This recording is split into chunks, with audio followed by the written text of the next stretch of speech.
Oh, I have no attendees now. It's weird it didn't show who they are.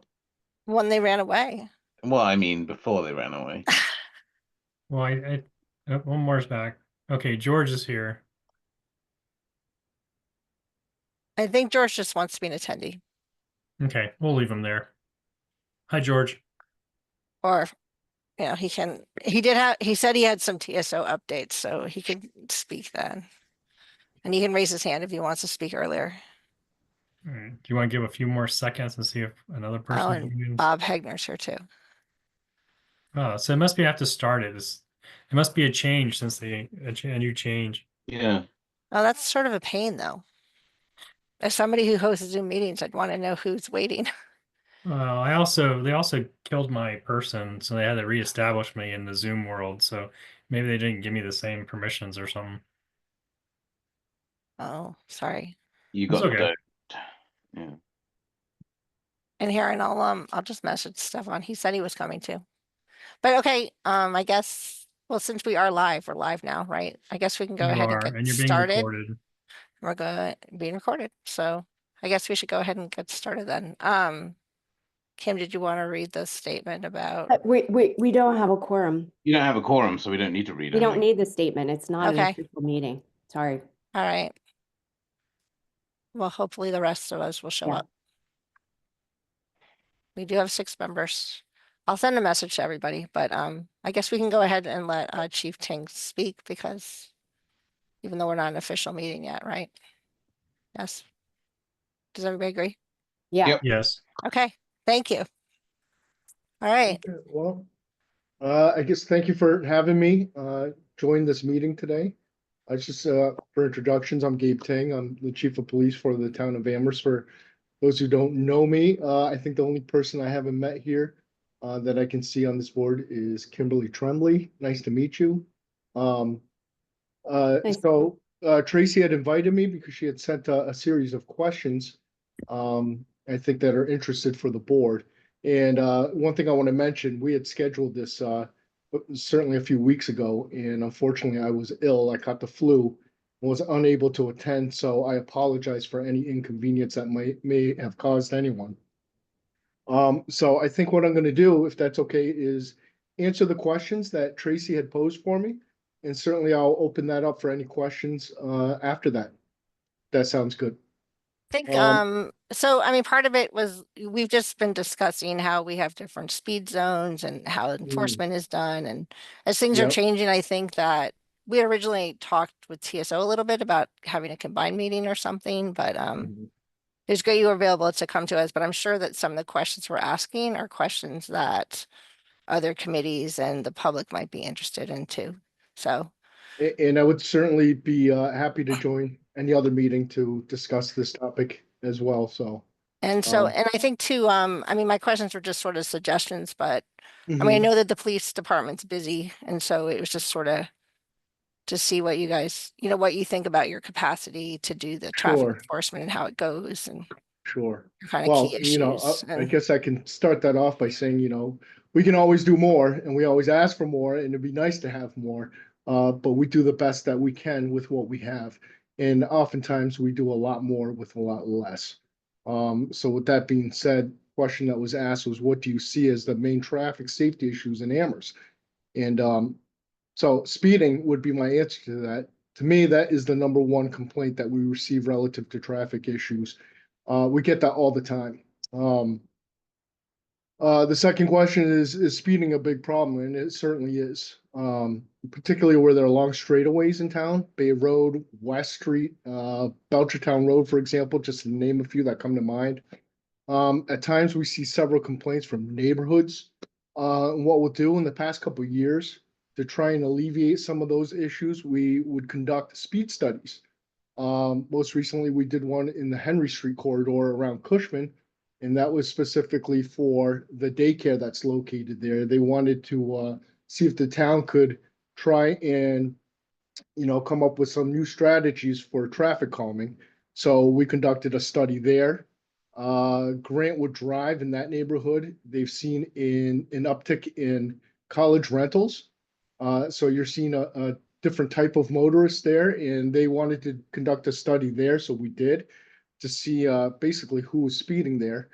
And lastly, we conducted a study in Amherst Woods, which was spearheaded by one of the neighborhood associations there. They were concerned about a specific stop sign and speeding, and wanted to know, is that attributed to the fact that that's kind of used as a cut through at many times, or who is it that's who the violators are. So in all instances, we used a 2-week study from different times of the day. And after the results were analyzed, in all instances, it was kind of determined that the majority of the speeders were from people that live there. Certainly from Grantwood Drive, a lot of it was the students, but a lot of them were residents as well. And most of Amherst Woods, it was the residents itself. So we had communicated with those groups that were concerned to try and figure out some measures to spread that information back. So what they did was they decided, they can create a flyer to send to everybody, let them know, show them the results of this traffic study, and for them to understand that the speeders are from within. And a lot of the kids in the neighborhood, the neighborhood associations had gathered the kids to create their own signs to ask the public to please slow down and to pay attention to the signage. And studies have shown that a lot of times that's a lot more effective. People are going to pay a lot more attention to that versus a governmental sign, like a regular stop sign. And certainly there's such thing as sign fatigue, I guess. If you live in a particular neighborhood and you're very familiar with that stop sign, so you might roll through it because you are that comfortable with it. And I think in a lot of instances that was the case. So certainly, we try and do our best in certain neighborhoods to try and figure it out. And unfortunately, we can't have somebody at every single juncture all the time. So a lot of times we will implore our residents to do some of the work as well. The next question was the department's approach to speed enforcement in issuing tickets compared to giving warnings. So what I would say about that is, certainly quotas is illegal across the state. So we don't have a mandate on how many tickets are written or how many vehicles need to be stopped. So we can't enforce, we cannot, as supervisors, tell our officers, hey, I demand a dozen tickets per shift or whatnot. So that's unlawful. However, with that being said, we recognize as police officers that there's some trauma associated when getting pulled over. As an ordinary citizen, for us, it's an everyday occurrence. We pull people over all the time. So it doesn't seem like it's an issue, but for your average citizen, when they get pulled over, man, nobody wants to get pulled over. I certainly don't want to get pulled over. When I'm driving around and I'm not at work, the last thing I want to do is get pulled over as well, because it's just as traumatic for me. So we recognize that. And so with that being said, we generally take a more educational approach when it comes to traffic safety. But certainly other factors are always taken into consideration. Each officer has discretion, and that's huge when issuing a warning or citation. So they have to take into consideration, the time of day, what kind of traffic is going on. Was the patrol that they're conducting, was that random or was it directed? Is this something specific? And what was the offense? Was the offense really egregious, or is it something that, are they just trying to get to work or whatnot? So there's a lot of factors that come into play, and certainly what the operator's explanation is. A lot of times, they will tell you, I'm sorry, I'm late to work, or a lot of times they get upset with us. So there's a variation, and that will kind of dictate in terms of what the officer's actions will do. And the next question was So wait, sorry. I had No, a go ahead, question. I just Tracy. wanted to, so I just wanted to pull up this graphic. You guys, the police department had it on your Facebook page, Mhm. right? That you had, it was for last year, 2024, and it said you had 1,040 traffic citations. Right. So, and as well as the 387 crash reports. Right. So I mean, I was sort of curious about when, I mean, do you feel like and I mean, some departments do this more than others. Do you feel like it's Mhm. more likely for motorists to be given warnings or citations, or is it really depending on the situation or? It's more warnings than Okay, citations. right. You know, certainly we're not out there. Um, I guess the culture of the Amherst Police Department isn't to pull cars over to make money, for example, or to punish. You know, it's more to educate. Sure, And, you sure. know, a lot of times we'll get repeat offenders.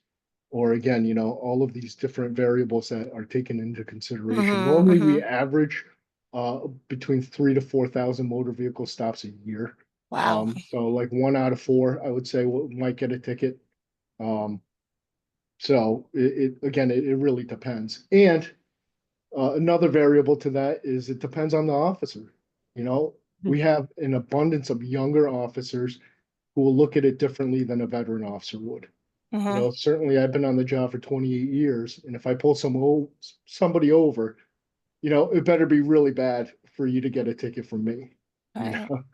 know, whereas the younger officers may have a different perception on that. So when people are given the warnings, are they Mhm. tend to be like formal warnings where it actually goes, it gets like reported to the state, or are they informal warnings? Do you know what I mean? So yes and no. So we try to require with every motor vehicle stop at the very least a written warning.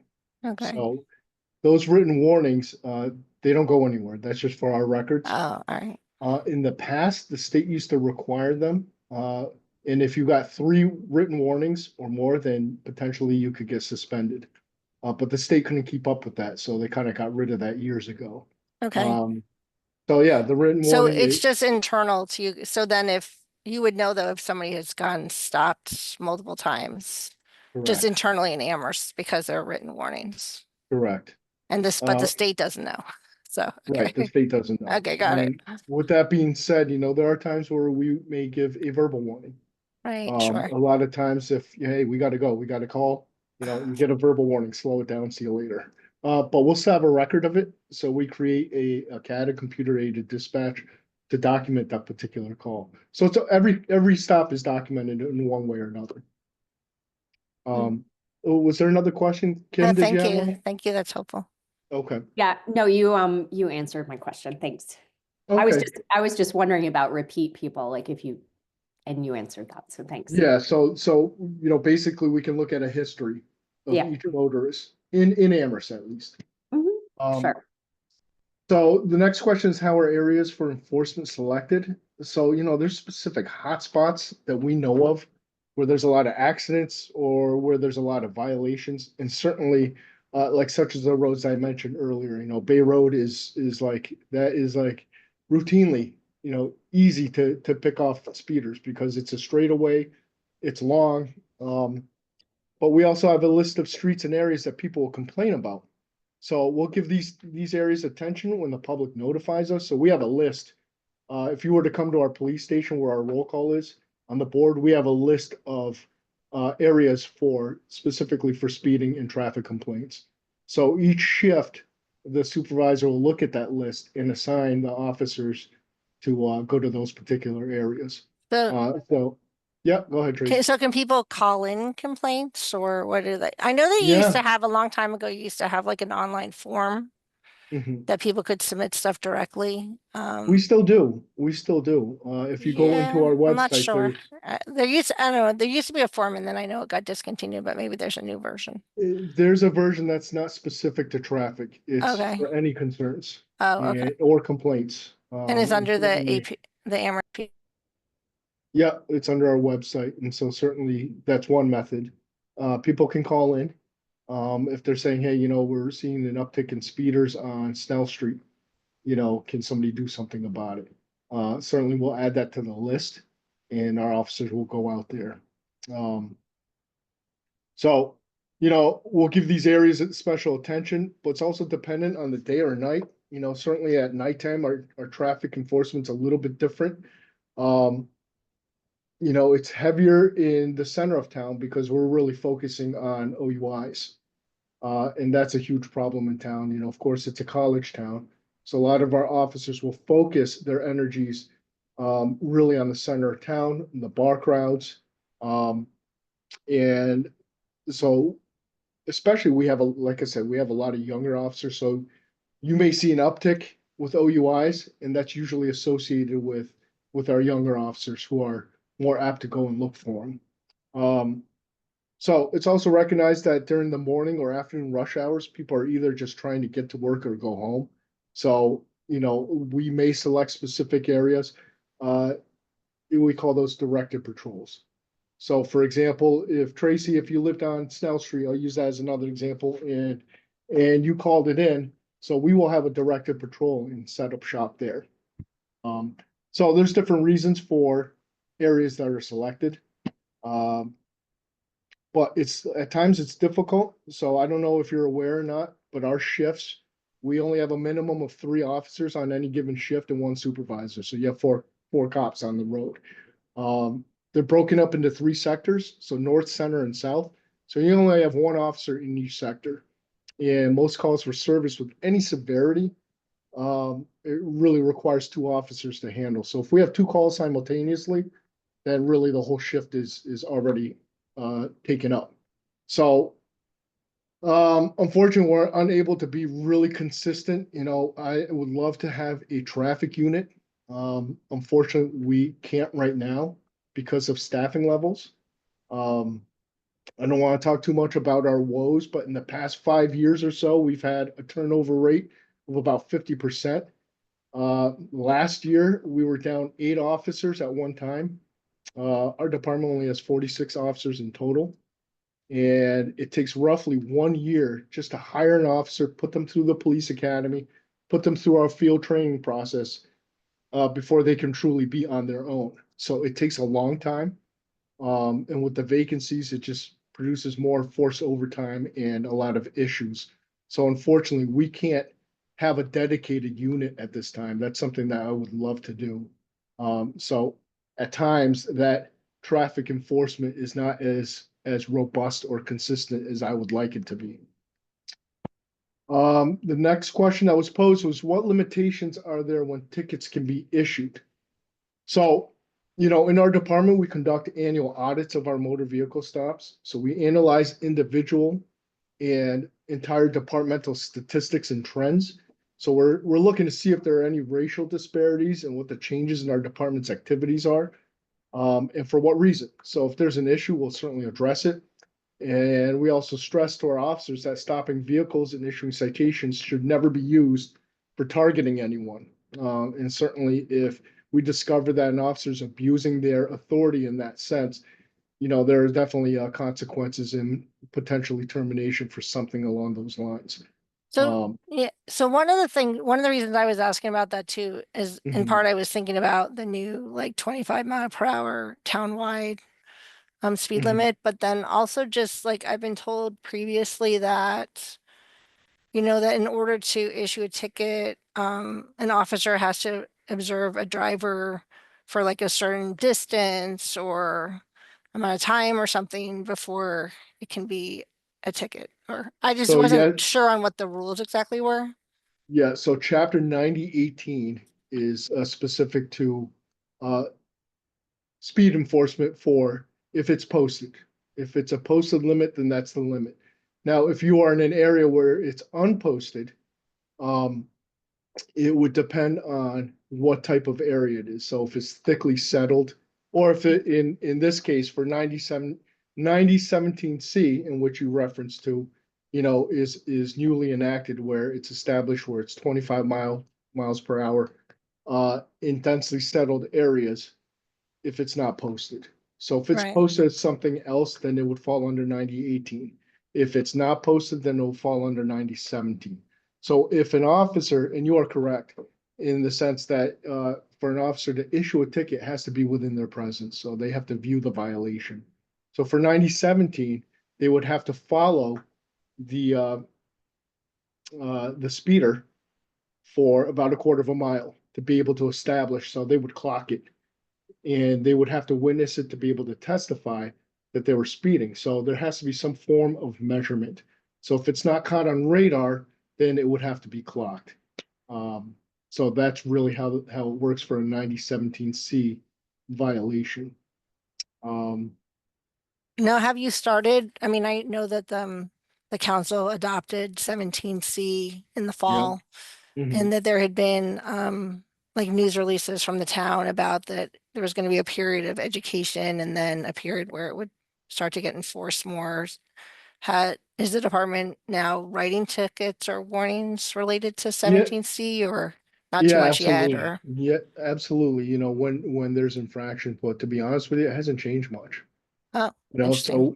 so we had a initial period where it was going to be relaxed to the sense that we would stop cars and not issue tickets just to let them know that this law has been enacted. Um, but we really haven't seen an increase in speeders in these particular areas. So it really hasn't changed the way that we operated. Um, and again, reasonableness is really always the key in the decisions that our officers make relative to any violations or traffic safety. So if a motorist is driving in a manner that's unreasonable, so for example, Mhm. if you're driving past Southeast Street uh, during school time and you're going too fast when we know that there's a lot of kids in the area, that's going to be an issue versus at 7 o'clock at night. So, you know, assumptions are never made, which is why, you know, our officers, when they stop motorists, they ask a lot of questions to find out if the Mhm. infraction was accidental, purposeful, or for really no good reason at all. So it really hasn't changed the way we do things. We haven't seen an uptick in violators for those So, reasons. and I'm curious too, like, because the way with 17C, the way it's posted is it's posted at the town entrances, Mhm. you know, on the streets coming into town. I mean, do your officers hear from people and they say, well, I didn't know what the speed limit was? Or because under 17C, you're not really posting it on like individual streets, you know, Right, like you're just posting it right. at the entrance but And I I was think they just are getting that. curious. I think they are getting that, but you know, it's interesting because all the streets that really lead into town really are densely populated. So if And you most of them know, are posted. The big streets are posted too. right, the big Right. streets are posted. Like, you know, if you Yeah. come up Main Right. Street, a lot of times you'll Hmm. catch some speeders there, you know, but if it's during rush hour, it's pretty tight. So it Right. just really depends on the time of day. And certainly All right. Amity Street, that's another spot where depending on the time of day, it's either really congested or it's wide open for you to go speeding. But I do think that the speed warning sign like helps on Amity, you're saying? Or are you saying You know, Amity? it does, The variable message sign for the speeds, yeah. it does, but it doesn't. It depends. You know, a lot of times you'll see, you know, especially in a college community, when they see those signs, they'll speed up just to be jerks to see, hey, let's see how Mm, fast I can get this going. You know, and so a lot of times you can see an opposite effect. So it just kind of depends. yeah. I live off of Amity and I do see it, people braking when they get that message. So, That's good. That's a good but thing. so Um, the next question was other traffic law enforcement, including drivers yielding to pedestrians and crosswalks and wrong way drivers and more. So something that we certainly concentrate on is crosswalk violations. It's a big deal in our town since foot traffic is heavy during really all times of the day and everywhere. You know, if you come up College Street, for example, there's several crosswalks, the center of town. You know, certainly, you know, if you're rolling through UMass, it's all over the place. And anybody who rolls through there during in between classes, it's just a mob scene. So we have to really pay attention to that. mhm. And we even have specific federally funded grants that are every year that we apply for. And thankfully, we get them every year. And we get them because we can articulate that there's a need for us to enforce those. And we're always able to produce enough statistics where they say, yeah, let's give it to Amherst again every single year. So we're very fortunate. So anytime we get those grants, you know, we certainly focus in hotspot areas, you know, like I said, Mhm. College Street and certainly the center of town. So that's definitely very important to us. As for wrong way drivers and other traffic violations, you know, again, discretion in measuring all the variables presented is really the deciding factor. For example, on Old North Pleasant Street, when that turned into one way, Right. a lot of people might not recognize that right off the bat. So we got to take that into consideration. So again, we usually take an educational approach. But with that being said, you know, there's a lot of college kids. If we see, okay, you know, they're using it as a shortcut and we stop this motorist more than one time, Well, then it's they now been there know, over a year, right? right? They And know and we Kim know lives in that, that area. So, exactly.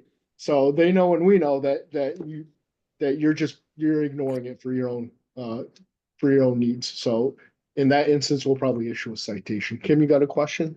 Yeah, no, I bike into UMass every day. I live on Cosby and I always Mm. go up around Kendrick Park right there. Yeah, And like it's blatant. Students do not give a crap yeah, that live exactly. on that street, and and every time I literally take my bike, I go in the middle of the road, and I'm Mm. like, "Hey, what are you doing?" And they're like, "We don't." They literally don't care. And I just see a student, a kid, you know, crossing like a small kid because of the park crossing, and like it is so dangerous. And I cannot believe the audacity these kids have. They all know, every single one that lives in those apartments knows that they cannot go, that it is a Right. one-way street. And Mm. I can't believe that they do it. The audacity. They yell at me when I I yell believe at it, them. Kim. well, I believe it. and I've seen one-way people on like South Prospect Street at night too, and I was pretty Yeah. surprised. Like Yep. again, it's just like the convenience of do I go around or do I go like right to my, Right. you They know? take that And so, chance. I mean, do people ever call in and say, look, this vehicle just went the wrong way or, Rarely, to be I mean, honest with you. so, I mean, I Rarely. didn't really know how to, how you would do that, right? Because the officer would have to see it themselves or something, but The officer would have to sit there and yeah, watch it, yeah. you know, and But as a like late night patrol, on South Prospect Street, I've seen it too, so. excuse me, you know, as a patrol officer, you know, a lot of times at nighttime, I would sit there when I was on Mm, patrol and watch for that particular violation. You know, there's a lot of parking areas right there, and especially on the weekends, because I know that a lot of people who are intoxicated are gonna wow. use them when they're coming out of the bar. So that is something that is not, unfortunately, we can't have somebody there 24/7, but we recognize that and certainly we do enforce it. And in Um, terms of like the crosswalks, I mean, I worry particularly at night when people aren't as visible yeah, no and doubt. for the ones that don't have like rapid flashing beacons, right? That I think that drivers don't always see pedestrians, but I've seen cases and I've experienced myself that even if you do have the beacons flashing, that some motorists like don't yield at all.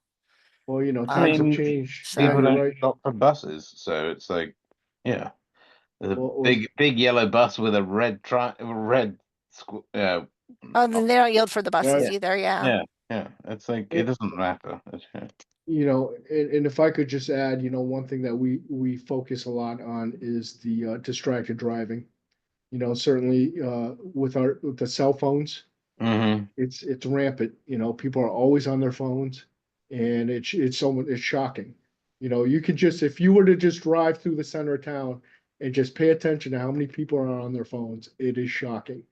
Um, it's hard to believe that, especially with pedestrian traffic, that we don't get more injuries, more crashes. It's actually relatively low compared to the population that we have and the amount of traffic. So it's surprising to me that it isn't worse. So I'm very thankful for that, and that's something that's very cognizant with us. Hmm. Is that because the majority of, I don't know to say the majority, but a good proportion of the student population remains on campus, so is less doesn't conflict with cars as much, I guess. In No, town? I couldn't give you a solid answer Yeah, as to yeah, why, yeah. but I certainly think that plenty of kids, um, students, you know, reside right in the center. You look at all of the new development that we have; those are all student dominated. Mm-hmm. You know, certainly Thursday, Friday, Saturday nights, it's all student dominated. So they have a huge presence Mm-hmm. when it comes to motor vehicle traffic. And Um, is there any, well, I guess that's more of a parking question, but I was just, like I was thinking about, well, one I was thinking about, vehicles that don't yield at the roundabouts. Mhm. Cause it seems, particularly I think at like peak commuting hours, that there's people that don't yield at all.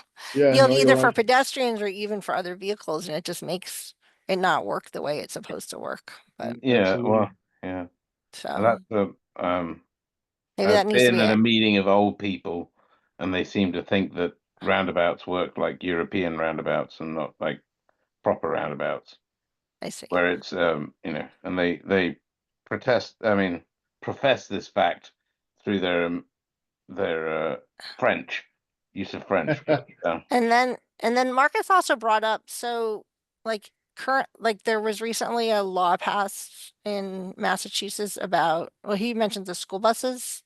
Mhm. And there was recently a law passed that would allow like cameras with school buses to do more enforcement of vehicles that aren't yielding, I mean, stopping when the school buses are letting passengers, like kids on and off the bus. Do you see that, is that an issue that you see in Amherst? So in Massachusetts, there is no law right now where cameras can be used for traffic enforcement. So, when you go to other No. states, No, but I think um, they just passed something and they said it was like opt in at the municipal level. They passed it recently, I thought. right, I'd have to look at that because I'm sure they passed something that allows them to have cameras on the buses, but I don't know if that can be used for enforcement. Oh, I see. You see what I'm saying? So Mhm. certainly they can have cameras on the buses to gauge it. Yeah, no, it's recent. I'll look it up though. But do you get many calls about drivers not stopping for this buses, school We sure do. buses? Oh, We you sure do? do. Yep, absolutely. That's really Absolutely. unfortunate. It is, it's not that much, but we do get it. Pine Okay. Street, Mm, because my kids have Interesting. been almost run down by people out of Leverett and Shutesbury. Yeah, Yeah. Yeah. and if I can add one more thing, something that's kind of interesting that a trend that we've been looking at, we are certainly now getting out of the pandemic phase and things are much more coming to normal. But something to think about during the pandemic phase, certainly most police departments were not enforcing traffic because they were trying to limit contact with anybody.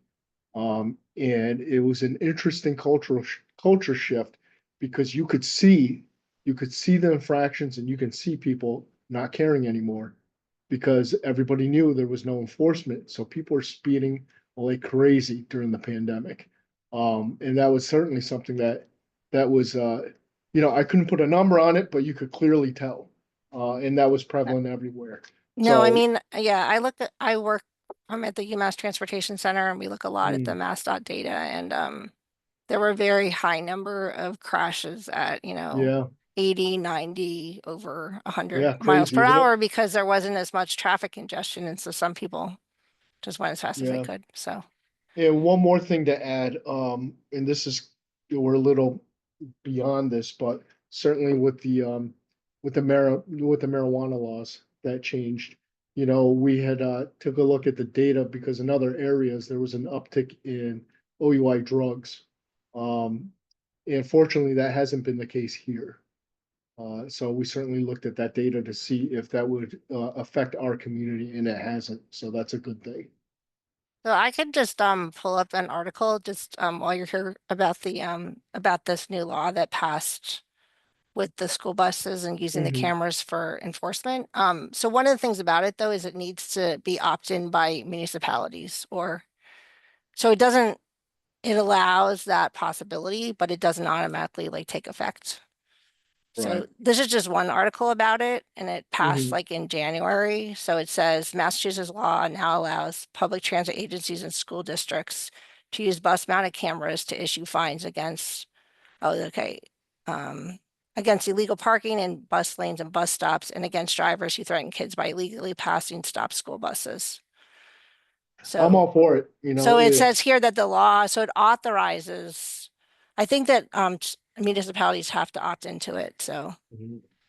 Yeah, so, that's certainly so here it something I would says this is wanna. a separate bill that Healy signed, Governor Healy, that Mhm. allows cities and towns to use cameras to identify and find vehicles that illegally pass the school buses. So again, so it needs to be opt-in by the municipalities, but it Yeah, is now so- the law, so. I So hope, we have some TSO people here, other counselors, hoping we can ask them to pursue that. So we would be on board 100% with that. And I think what the town would have to look into is if that would pass the muster for our surveillance bylaw. I think it would, but we'd have to take a look at that language relative to that. So you're muted, Tracy. I was gonna say, well, thank you, Chief, for taking the time to meet with us today. I'm sorry we didn't have more people come Yeah, no, that's to our okay. meeting. That's okay. And, Um, and But, anytime. yeah, great. All right, thanks very much. All right. Well, thank you, folks. Have a good All night. yeah, right, thank you very bye. much. Thank you. Thank you. Take care. Bye. Okay, so we still do not have a quorum and I have contacted the other TAC members. Aw, So we bad. haven't, and people didn't say anything. People who said they'd come didn't come. But we do have, well, we had 3 members of TSO here and now we have 2. And I guess even though we didn't have an official meeting and called to order, if TSO had any updates to share with TAC, we would appreciate them now. And then I guess we could just adjourn or something. We're not going to be making any decisions. So we let George talk. Guilford, Yeah, I should be unmuted. Is that, you can you hear are me? unmuted. I mean, you're welcome to Okay. come in as a panelist so we can see your smiling face. Well, you're certainly free to do that. I'm not sure you want to see my smiling face. It's not smiling all that much, but here, I'll let you see it. Can you elevate him? Oh, Not you even did. sure where my Okay. camera is at the moment. Let me see. All right, that I that's look- fine. Okay. No pressure. Okay, can you see me? We Oh, see, I'm we do sorry. not see I you. have my video off. Okay, there you There go. it is. And there you can see me, right? You just got to move your camera or your something. Yeah, There we there we go. go. Yeah. Okay, all right. So here I am. Thank you all. Thanks, George. Well, I don't have a whole lot Okay. to tell you. We had an excellent meeting, but a lot of it was taken up with Jason Skeels talking about our pavement improvement repair situation, and it was a very informative meeting. He had an excellent presentation, which is an update of one he did a couple of years back, and there were lots of questions. And by the time it does settle, we were now into the second hour of our meeting. So we did get to the TPC and to the Transportation and Parking Commission, excuse me. And but it was only about a 20-minute, maybe 30-minute discussion. What a good part of the time was taken up with was people's reactions to hearing Alex Jarrett and the DPW chief from Northampton. Alex is a member, he's a ward councilor in Northampton, but he's also a member of the Northampton Transportation Parking Commission. And he spoke as well as the DPW person from Northampton, who is the chair of their Transportation Parking Commission. And that was a very informative session for us. And then so the first part of our meeting was people basically noting their reactions to that, what they learned from it, what they got from it. And if you can bear with me for a second, I have my notes here. I have a whole bunch of notes now from Chief Ting's presentation. That was very informative. Thank you for letting me listen in on that. The main takeaways, first of all, their body is strictly advisory. So we are leaning towards at least giving, as I think I may have mentioned to you the last time we spoke, we are leaning towards giving the body some discretion for making decisions. But a number of people were interested in the fact that their body is strictly advisory. They were also impressed by what they felt was a very positive interaction with the public. The listening to Alex and to the DPW chief from Northampton, there was, I think, a general sense that the public appreciates this body, the fact that they are heard, even though it may take many, many months for an issue to finally be resolved or at least addressed. There was a very strong sense from, I think, all of our members in listening to the presentation that the public values this body and appreciates that it exists. And that was encouraging. They have council members on their body, and one of the things we're trying to decide is what should be the membership of a Transportation and Parking Commission. And so that was interesting to a number of people, and they felt that, at least from what they heard, that it seemed to work well, having counselors on the body.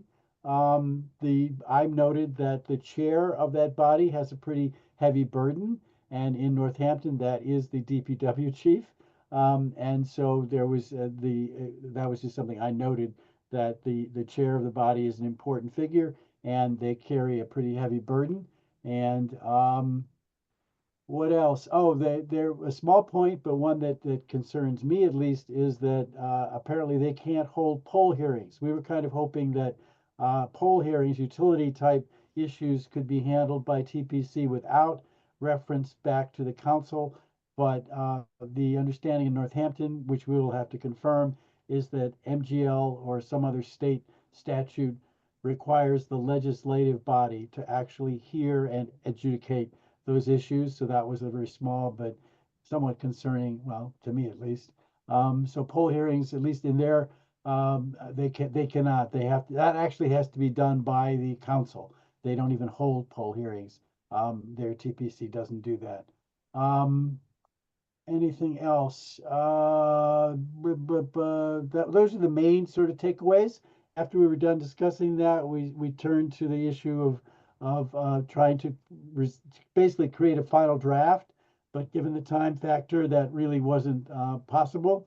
So what is going to happen is that on April 3rd, the plan is to have strictly, this is going to be the main, if only, agenda item, and the goal is to hammer out a definitive draft or a picture of what we want for scope in terms of what this body will handle. My sense is, but it's not confirmed, is that it will be somewhat of a hybrid, with some things being dealt with by the TPC with final authority, but a number of things being sent to the council for final decision. So somewhat advisory, somewhat determinative. And next meeting, we're going to try and sort that out. We've already made some progress in that area, but the hope is we will finish that. And then the second thing is to determine membership. And where right now where we're at is this is a draft, so it's not written in stone, is 3 resident members, a member from the Amherst Police Department and a DPW rep. And then the thought of having 2 counselors is something that I think is going to be put forward as well. And then whether there should be also either a voting member or representative member from the Disabilities Commission was another possibility. That's what I was So gonna ask, yeah. Okay, yeah, and that my hope is that on April 3rd that will be resolved. We'll get some consensus, and we will have a pretty clear picture of what we want this to look like. There's clearly, I think, very much a consensus that we'd like to go forward with this. It is the town manager's body, and so eventually it would be his presentation to the council, but it would be based on what we create in consultation with him. Our next step after April 3rd would be then to prepare a report to the council with our recommendation. But prior to that, we would like clearly to hear from TAC.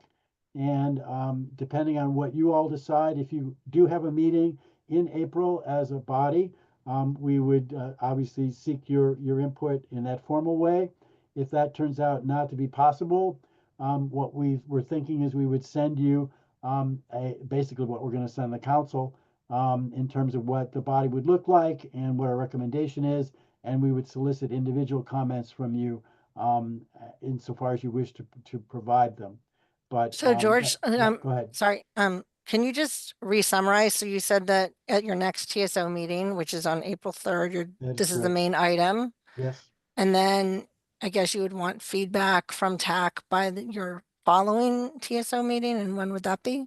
That would be April 17th is the Okay. next time we TSO would meet. April and 17th, okay. April 17th, and in theory, we would be able to, we would be ready to vote on a final version. So we'd need comments prior to the April 17 meeting is what I'm envisioning at this point. Okay, Then it would go to council, and the next council meeting would be April 28th.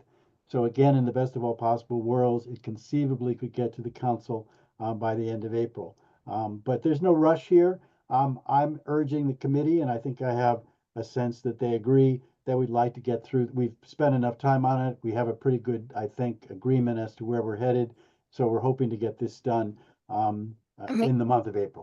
I mean, I think it originally got referred to the council like on the summer. Was it last summer or the summer been a before? I while, feel like yeah. it's been a while, right? So, Yes, it has. It has. and so, okay, that sounds good. We can talk about whether we have a quorum for that meeting. And actually, now that Stefan has joined us, we have a quorum for this meeting, so we can, we can officially Okay. start our meeting. Okay. We're just gonna take a minute and do that. So, and I'll let Amber know too, just for the recording, that when we officially are starting our meeting. But, we do have a quorum, which consists of Kim, Marcus, Stefan, and me, with Guilford here and George Ryan. And, so we're now called to order. And this meeting is being conducted via remote means. So I think, Kim, you need to read the statement thingy. I think we're good, right? Yeah, I mean, I Yeah. have the statement, but it's being conducted via remote means and we have no in-person participation.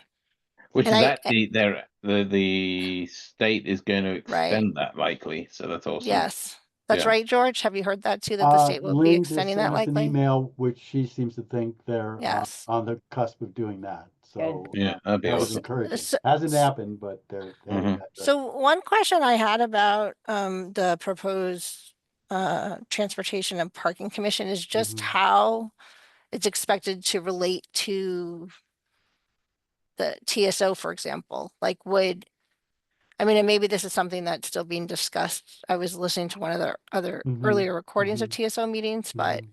in terms of, would it be similar to TAC in that some items would get referred to TSO and then to this body, or would it go from the council to this body, the TPC, and then will TSO weigh in, or I don't know. It just in the name of, I mean, I think that one of the Mhm. challenges currently with TAC, right, is that items come to the council, they go to TSO, from TSO, they go to TAC, and then TAC discusses them and makes recommendations, feedback, and then it goes back to TSO, and then it goes back to the council.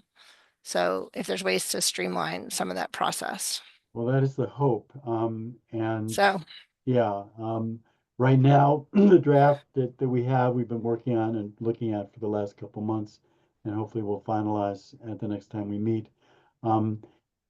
Everything, the things that are, everything goes to TPC. And in some cases, they can make a determination, and that's that.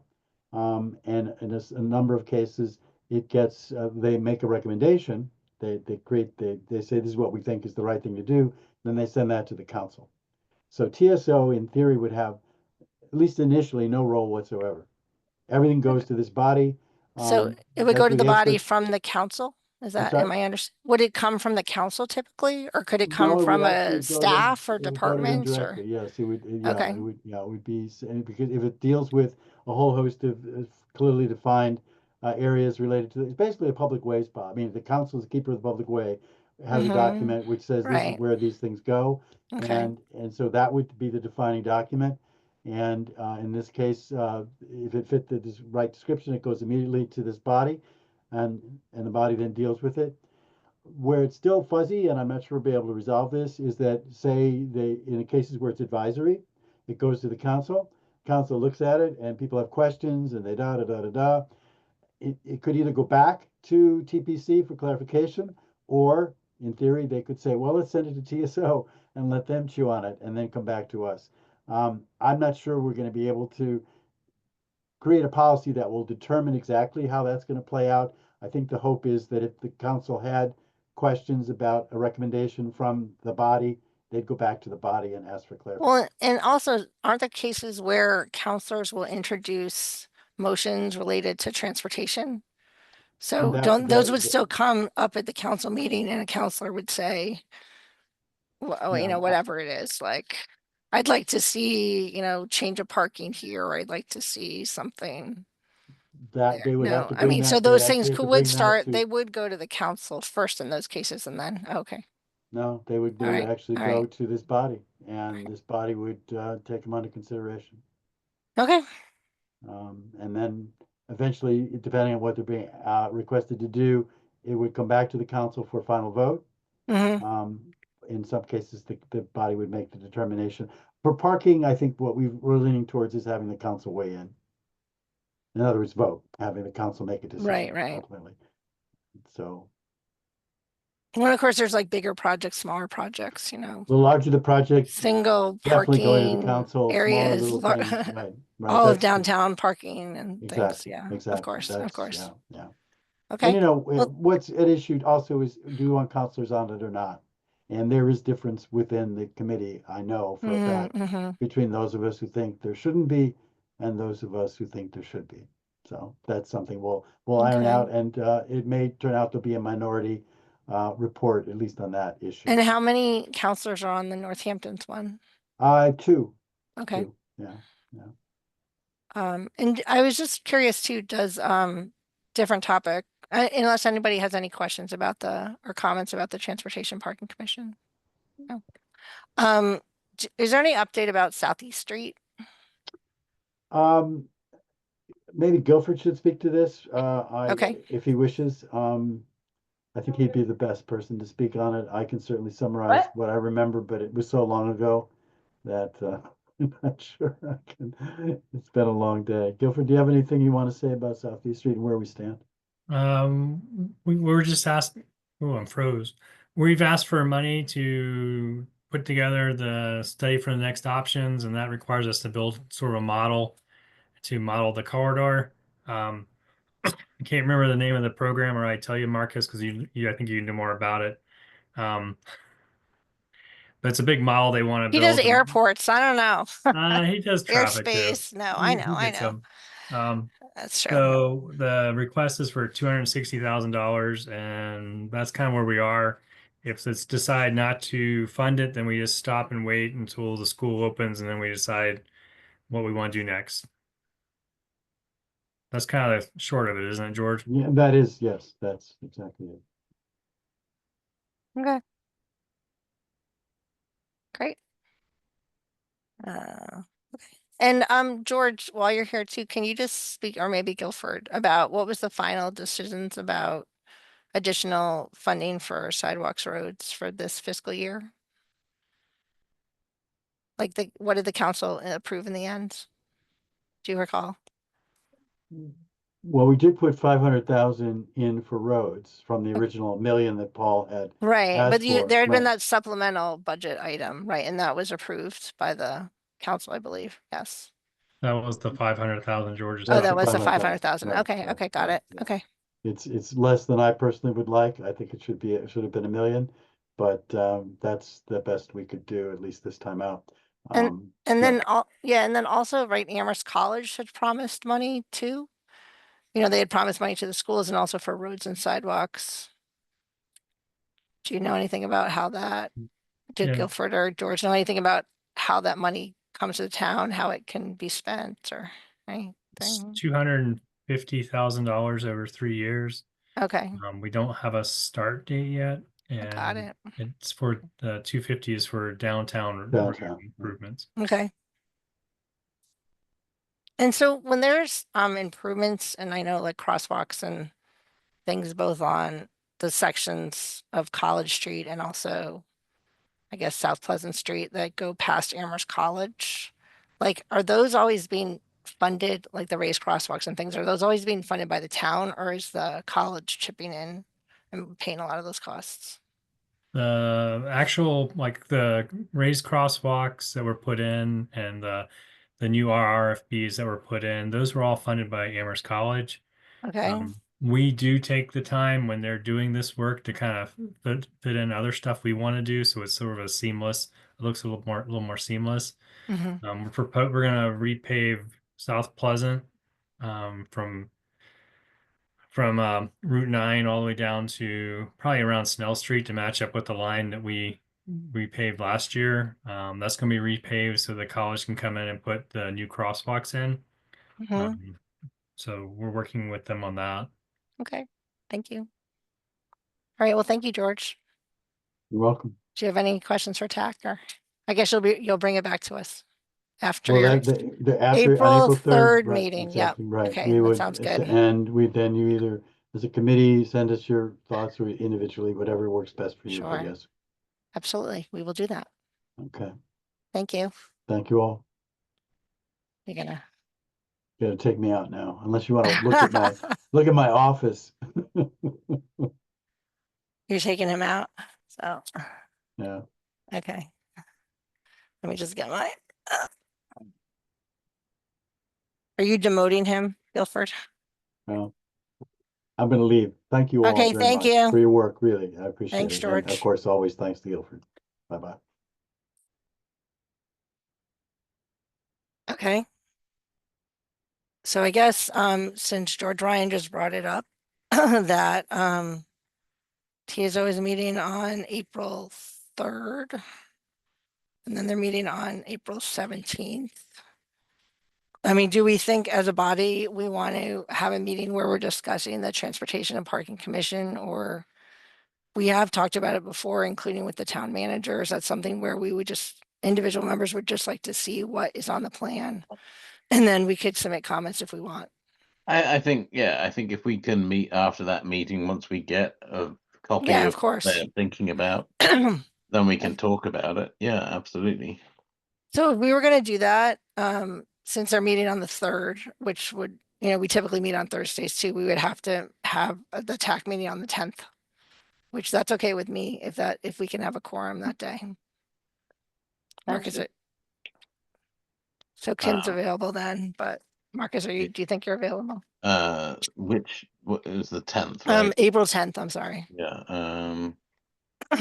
I have the Charter other, Commission yes, review, yeah. the other thing I'm on. Yeah.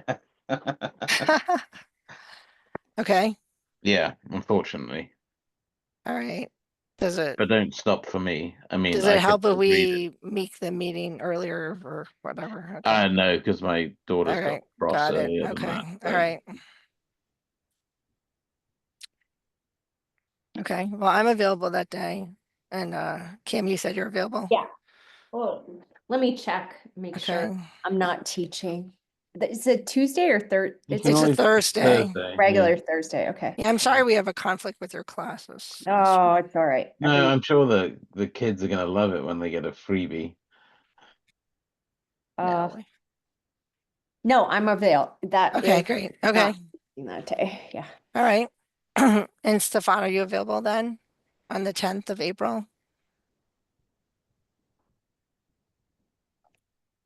I can send an email too. Hello? Okay. All right. Well, we can try to do that. If we have a quorum, we can meet on April 10th. Yeah. And if we don't have a quorum, I guess we could, well, I don't know, we're not really supposed to debate things if we're not No, meeting, but we could, at the very least, we could like right? and send Yeah, potentially our our individual comments and critiques things. or Yeah, like yeah. Mhm. laudatory comments too. Yeah, absolutely. I mean, it's been, I believe it was actually, I mean, I first talked about it with the town manager, I think like two or Yeah, three really. summers ago that we first discussed it. Yeah, they've been on it for years. So So, yeah, we Yeah, do. I guess there's one thing that I've seen because I am now the oldest member of the TAC. yes, of course. Um, Wisest, other than most Guilford. senior, uh-huh. Yeah. Uh, Parking is not something that we necessarily deal with. It's kind of, to me, it's more, it's more of a personal issue. And I mean, sometimes it has to do with things that we are really interested in, right? Like the one on Lincoln, like Lincoln Yeah. parking was something I felt like it was a safety issue for pedestrians and cyclists. But I think, we used to have a long time ago people who were on our committee specifically because they were interested in parking. For example, we had one of the co-owners of the Monkey Bar was someone who was on the committee, which I felt like was like a good thing to have because we need that kind of representation, you know, for people who really understand. He was both like someone who lived in town, but then also someone who needed to have people park downtown, right? Mm. So I feel like that would be a really good thing to have somebody who's like has that interest, because I feel like all of us have like an interest in that at some level, but maybe not an interest that is garnered by the entire town, you know? Sure, sure. Because I feel like all of Well- us are really interested in traffic flow and safety and not necessarily in parking. So, So I recall like I had actually served on a downtown parking committee did? once. I did once, yeah. For like 2 terms. So there was some overlap with TAC and then, well, it wasn't TAC back then, it was the Public Transportation Yeah, and Bike Committee. yeah. And then,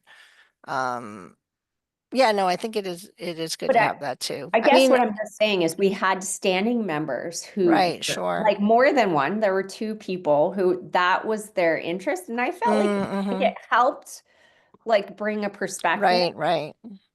that Yeah, no, I think that that's important. I would like to know, but I don't really understand because I walk downtown, right? I don't need to drive a car. So Well, and I would hope too that like some of the stuff with parking, like given that our committee focuses mainly on safety and things like that, that we would be thinking about, as you were saying, traffic flow and safety and, you know, is it safe to have, I mean, I always get concerned when you have parking really close to intersections and the sight lines are Yeah. really bad and, you know, or if you have the on-street parking close to driveways and then people can't see. I mean, that was one of the issues with Lincoln and Right. Sunset and I would hope that whatever charge wouldn't include a lot of details about like parking finances or something like that, because I don't really see that as being in the scope. It's like we're more focused on the transportation part of it.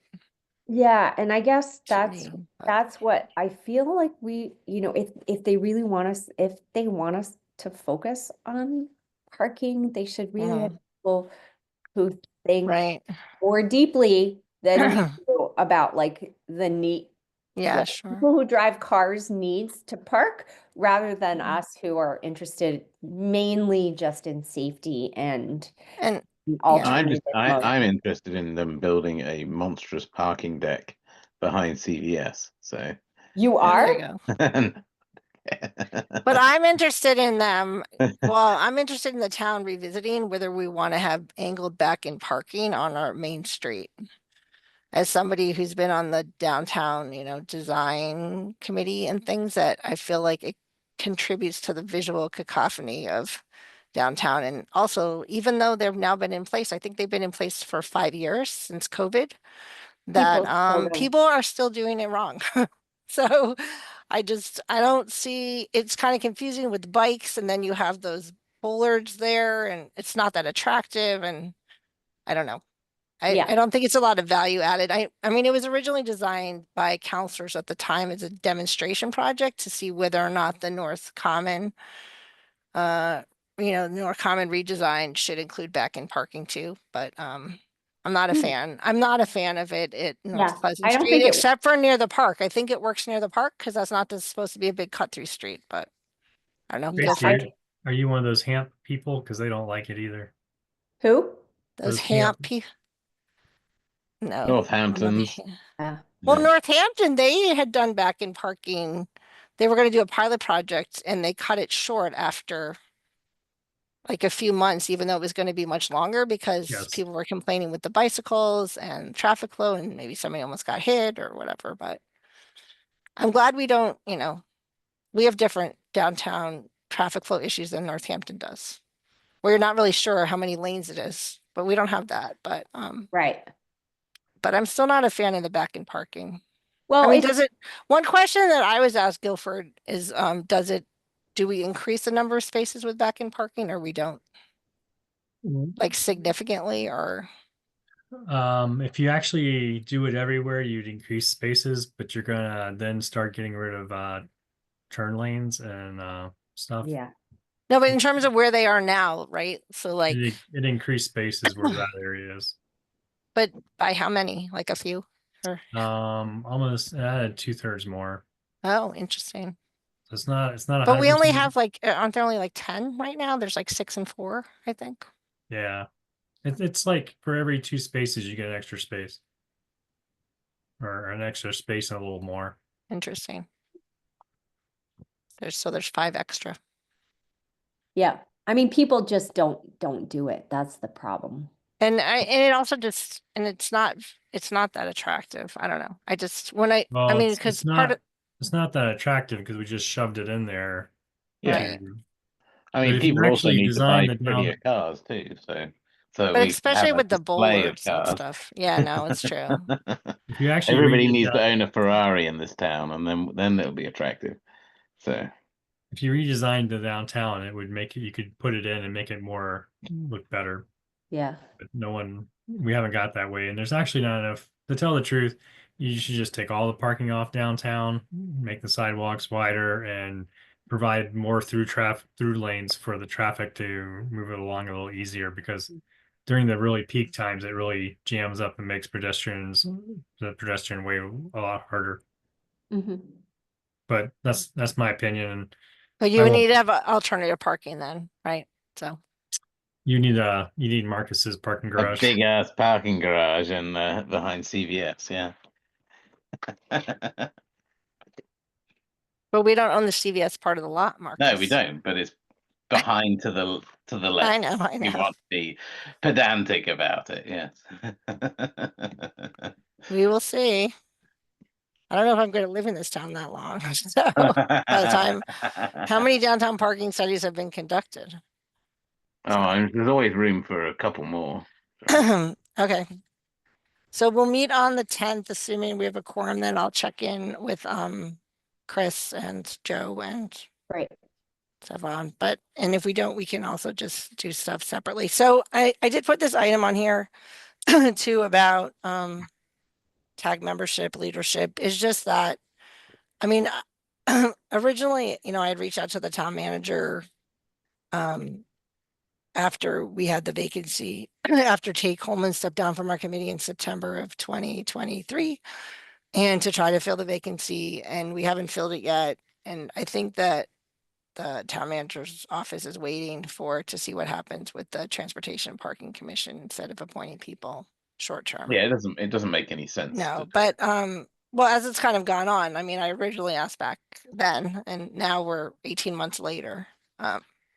Yeah. But I think, I mean, one thing for me is that, I mean, so none of us, no, I guess my term isn't expired. I think Kim's term is officially expired or something, but it'd be great.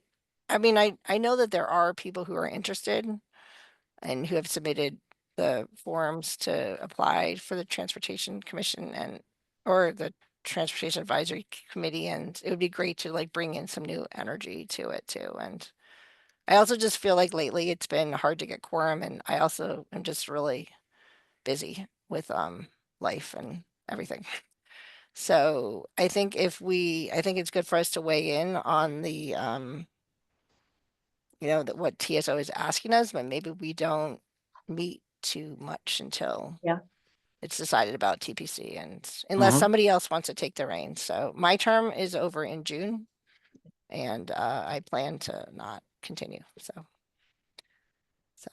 anybody want to lead us? So, but Let's hit that when we get to it. Because hopefully oh, it's only a few months away. I know, but it's hopefully, we're So having this reminds me a little bit of when I was on the Public Transportation and Public Transportation and Bike Committee, right? And I was pregnant and I was the interim chair. And I kept telling people that I was going to be having a baby soon and they should pick a new chair. So I actually gave birth on the morning of a Public Transportation Committee meeting at the time of the meeting. And I Did he call in? I emailed the committee the night before and said, I am not coming to the meeting. You have not picked a chair, but carry on or whatever. So, and yeah, So are you trying to Well, tell us you're pregnant again? Exactly. I'm not pregnant again. There you go. That was 20 years ago. So, okay, we will carry on. All right. So anything else? I'm not really feeling going over the minutes. Do we want to just do them or no? So we'll do them next time. I'm sorry, Amber. And great. Thanks. Does anybody else have anything else? No? We're all good? Mm. All right. Thank you, Guilford. Thank you, everybody. Yeah, thanks, Gilbert. See you All right, guys. take care. Bye. Bye. Bye.